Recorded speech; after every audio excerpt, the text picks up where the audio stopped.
महुआ के डार मंचिराई गावत है, तोर सुरता मोर मन लरुलावत है।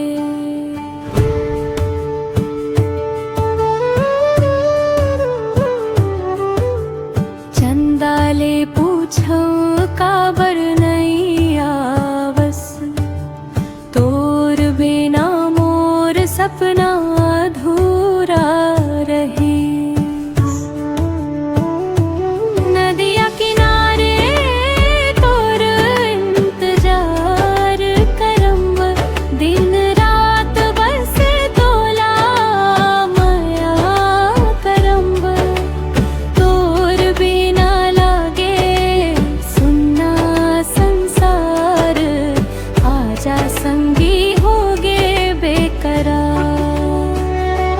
नदिया किनारे तोर इंतजार करम, दिन रात बस तोला माँ करम। मोर धड़कन मन बस गे तोर नाव, तेंच हवस मोर जिंदगी के छाव।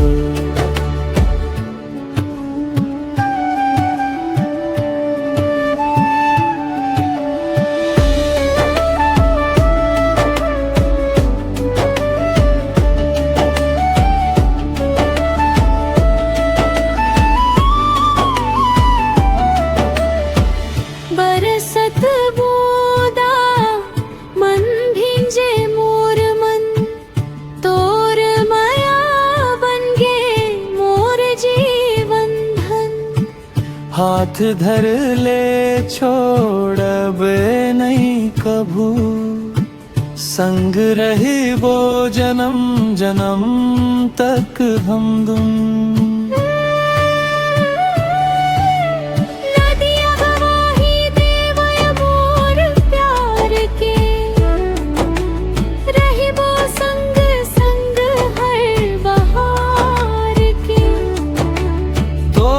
संग लिखबो माया के कहानी, तैच हवस मोर जिंदगी के रानी।